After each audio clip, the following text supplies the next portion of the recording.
Ready to move in premium triplex villas at Bachapalli APR Projects. రాజధాని పరిరక్షణ కోసం తాను మంగళగిరి నుండి పోటీ చేస్తున్నట్లు భారత చైతన్య యువజన పార్టీ అధినేత రామచంద్ర యాదవ్ తెలిపారు.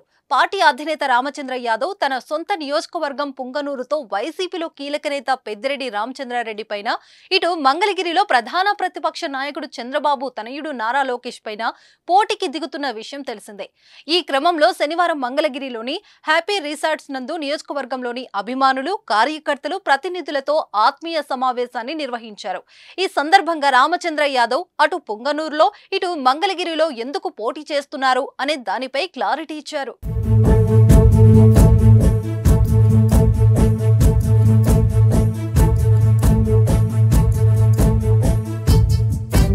తమ పార్టీకి రెండు ప్రధాన రాజకీయ పార్టీలు సమదూరమని చెప్పారు. అందుకే వైసీపీలో నెంబర్ 2 గా ఉన్న పెద్దిరెడ్డిపై, ఇటు టీడీపీలో నెంబర్ 2 గా ఉన్న నారా లోకేష్ పై బరిలో దిగుతున్నట్లు తెలిపారు. అంతేకాకుండా సీఎం వైఎస్ జగన్ అధికారంలోకి వచ్చిన తర్వాత 3 రాజధానులు అంటూ రాష్ట్రానికి రాజధాని లేకుండా చేశారని విమర్శించారు. రాజధాని పరిరక్షణ కోసం మంగళగిరి నుండి బరిలోకి దిగుతున్నట్లు తెలిపారు.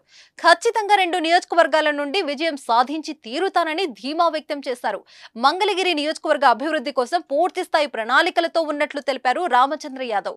ఇందుకోసం నియోజకవర్గ మేనిఫెస్టోను రామచంద్ర యాదవ్ విడుదల చేశారు. నియోజకవర్గంలోని ప్రతి రైతుకి ఒక ఆవు ఉచితంగా అందిస్తామని హామీ ఇచ్చారు. నియోజకవర్గంలోని నిరుద్యోగ యువతకు నెల రోజుల్లో ఉద్యోగం లేదా ఉపాధి హామీ కల్పిస్తామన్నారు. ఇది ఒక ప్రత్యేక కార్యక్రమం అని చెప్పారు. ఈ పథకం ద్వారా ఆర్సీవై కాల్ సెంటర్ కి కాల్ చేసి పేరు నమోదు చేసుకునే వారికి నెల రోజుల్లో ఉద్యోగం లేదా ఉపాధి కల్పించబడుతుందని హామీ ఇచ్చారు. చేనేతలకు అండగా ఉండేందుకు మంగళగిరి కేంద్రంగా చేనేత పరిశ్రమ ఏర్పాటు చేయించడంతో పాటు జాతీయ స్థాయి గుర్తింపు వచ్చేలా భారీ టెక్స్టైల్ పరిశ్రమ ఏర్పాటునకు కృషి చేస్తామని తెలిపారు. 5 ఏళ్లలో 25,000 మంది యువతకు శాశ్వత ఉద్యోగాలు కల్పించడం జరుగుతుందని హామీ ఇచ్చారు. అలానే పతాంజలి ఫుడ్ ప్రాసెసింగ్ యూనిట్ నెలకొల్పడం ద్వారా స్థానికంగా 20,000 మందికి ఉద్యోగ అవకాశాలు లభిస్తాయన్నారు. 25,000 మంది పేద కుటుంబాలకు రాజధాని ప్రాంతంలో పక్కా గృహాల నిర్మాణం చేపడతామని అన్నారు. కుల వృత్తులను ప్రోత్సహించేలా ప్రత్యేక పరిశ్రమలు ఏర్పాటు చేసి ప్రతి కుటుంబానికి నెలకు కనీసం 20,000 ఆదాయం వచ్చేలా చర్యలు తీసుకోవడం జరుగుతుందని హామీ ఇచ్చారు. కేంద్ర ప్రభుత్వం ద్వారా ప్రత్యేక పారిశ్రామికవాడ ఏర్పాటునకు కృషి చేస్తామని హామీ ఇచ్చారు.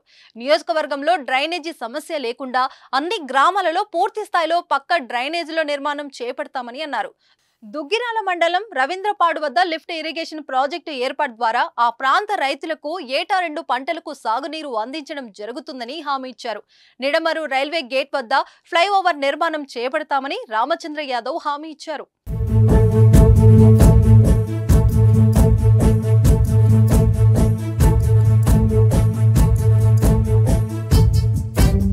సుమన్ టీవీలో మీ పర్సనల్ అండ్ బిజినెస్ ప్రమోషన్స్ కోసం కింది నెంబర్కి కాంటాక్ట్ చేయండి.